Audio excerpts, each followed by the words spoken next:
Call of Duty Zombies is one of my favorite game modes. I've been playing the franchise since the very beginning with World at War back in 2008. When I was a kid, the Zombies mode blew my mind, and I've been hooked ever since. Every couple of months, I get hooked back on the series and play all my favorite maps over and over again. The number of amazing maps is insane. I always say the best map is the one I haven't played in months. Therefore, it's very hard to narrow down the list to the top 5, but I'm going to try anyways. Keep in mind that this list is my opinion. You probably have your own favorite maps, and I'd like to hear about them in the comments. What I find fun about Call of Duty Zombies is the gameplay. It's fun for a variety of reasons. Everyone has a preference, and therefore different favorite maps that they consider to be the ultimate Zombies experience. I like that, so don't be discouraged from sharing your thoughts.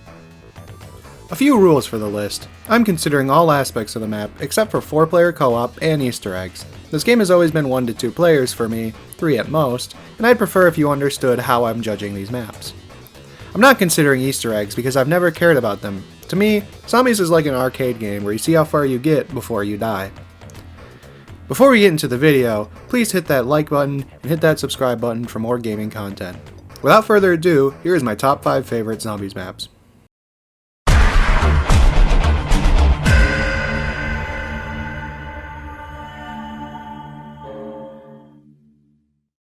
Coming in 5th place is Dead of the Night. Black Ops 4 Zombies is not the greatest, but Dead of the Night is a massive exception. What separates Dead of the Night from every other Black Ops 4 map is the variety that actually makes Black Ops 4 gameplay changes make sense. For those unaware, Black Ops 4 changed key details of the zombie formula to the point where it's a completely different mode. The starting weapon being a loadout works as well since the map opens up really early regardless of what starting weapon you chose. Obviously, some people want specialists and good lethals to be earned, but I never minded it. The shield is still buildable, and the map gets chaotic early on anyways, so the pacing from building a specialist wouldn't really be fun. The big thing I like about this map is the atmosphere. A giant mansion in the early 20th century is the perfect place for a zombies map with vampires and werewolves and ghosts and shit. It also helps the early 20th century guns feel at home because those guns always felt out of place in other maps.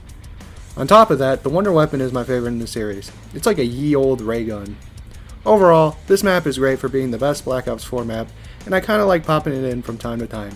It's very different from every other entry, and while other titles can be called unique, Black Ops 4 is unlike anything else. Sure, Advanced Warfare's Exo-Zombies gives you an exosuit, but it's still the basic World at War formula with a new movement mechanic, while Black Ops 4 changes come from the ground up.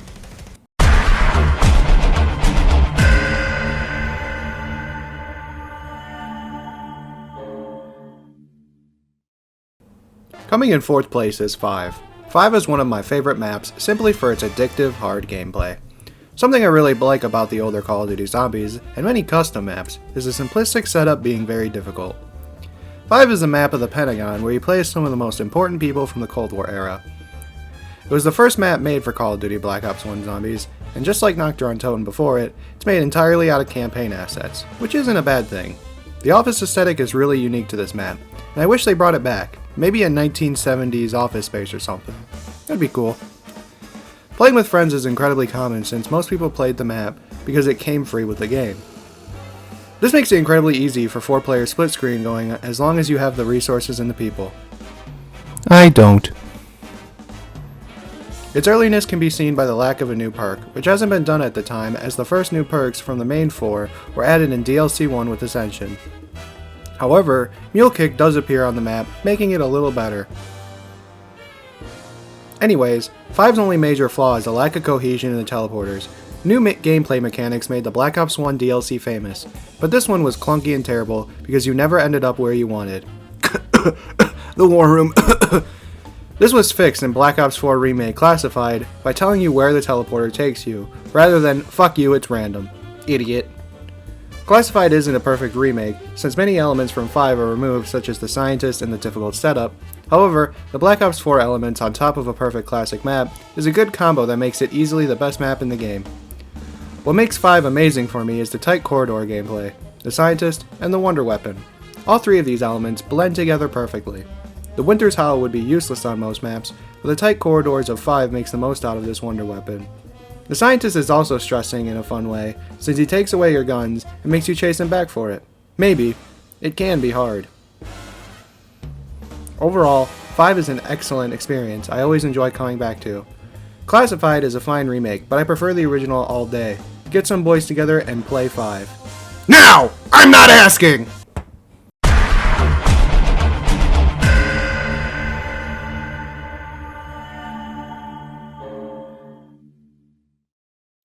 Do you enjoy stress? Do you want to kill zombies and constantly worry about the map cutting you off? Well, I got the map for you.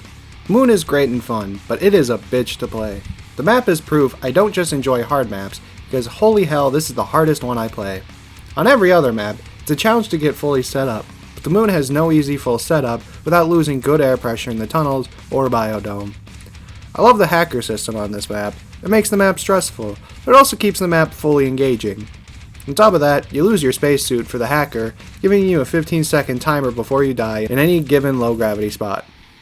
This creates a fun choice since you can lose one of the tunnel's air pressure and make it open again, but you won't be able to get the airlock again. Once the air is gone, it's gone. Or, you can risk your life every time for convenience, and have a hard time stopping the excavators every time. Either way, you have 15 seconds of air. Good luck! This game design is fun because it makes you constantly move around the map rather than finding a good spot to train in and make it to round I'm bored, I quit. I'm not going to mention this a bunch, but I hate maps where once you get set up, you kinda just coast for the rest of the game, barely changing your strategy. Moon says fuck that entirely. Not only do you have to constantly worry about the air pressure in the tunnels and biodome, the astronaut takes away perks if he grabs you. You will leave whatever comfort spot you have set up to run around the map constantly. On top of that, the most important perks, Juggernog and Speed Cola, are on rotation in Spawn Room Area 51. Oh yeah, Spawn Room. The Moon Spawn Room is iconic for being incredibly unique. You spawn with a Pack-a-Punch and the rotation of perks mentioned before. It's a really fun change that makes the map unique. Finally, the Wonder Weapon is one of the best in the franchise. It's just a really solid gun, not much to say about it. Overall, Moon is an addicting map to play. It strives to divide your attention and make you juggle responsibilities. And zombies.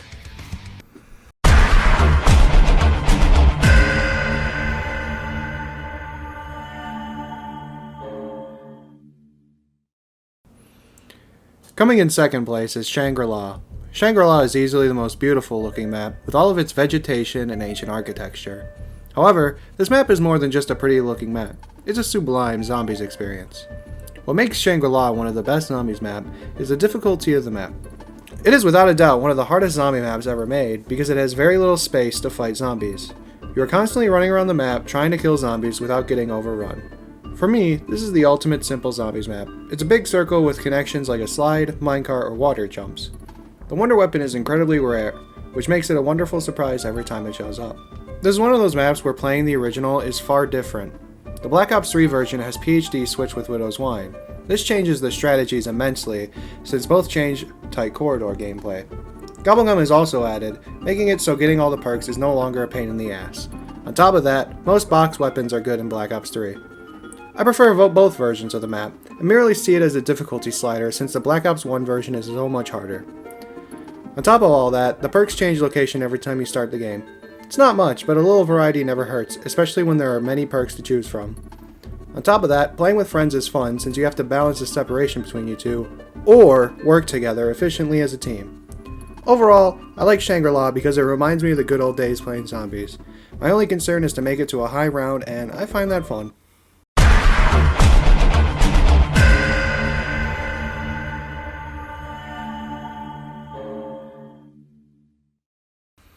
Coming in first place is Dirise. Dirise is one of the most controversial maps for good reason. The map is mostly vertical movement with the timed random elevators. Rather than horizontal movement, you can control freely. This changes how you play since you aren't guaranteed anything and have to plan out where and when you go. For me, this makes the map interesting because I'm making decisions all the time. The map has a few open spots. The one that is basically as good as the Ascension platform has no resources to speak of, without moving yourself far away from it via a one-way jump. For some people, it's pretty crappy you can die from falling in a map that teases PhD Flopper. However, I love it. The map being vertical has always been a plus for me. Many Call of Duty Zombies maps are just giant circles with free movement and lots of freedom. For me, the restrictiveness of the supplies always puts you in a state of constant movement. If you are in your trading spot and you're running low on ammo, you have to move around the map a lot before you return to your safe spot, regardless of where it's located. This movement puts your skills in zombies to the test in a way that I really enjoy. On top of that, attaining all the perks on the map is incredibly plausible. Who's Who to some is a useless perk, but to me it's fine on a map you can attain all the perks on. All you have to do is melee or explosive all the jumping jacks for a free perk. Sure, PhD Flopper would make the map so much easier, but it's not that big a deal since there's only one jump you can die from if you mess up. I've never had an issue, but I can fully understand if this stops you from enjoying the map.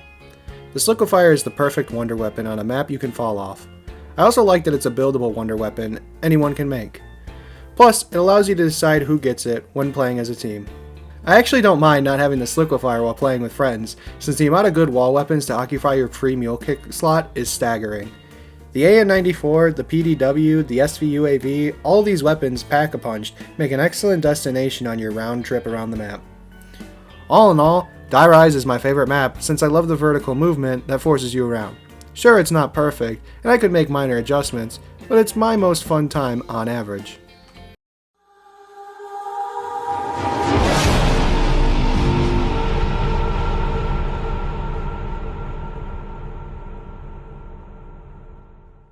Overall, that was my list stating my favorite maps for Call of Duty Zombies. Please leave a like if you enjoyed it, and please leave a comment telling me what your favorite map is.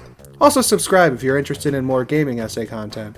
I sometimes branch out and do other videos, but my main focus is gaming. Thank you for watching. Bye bye!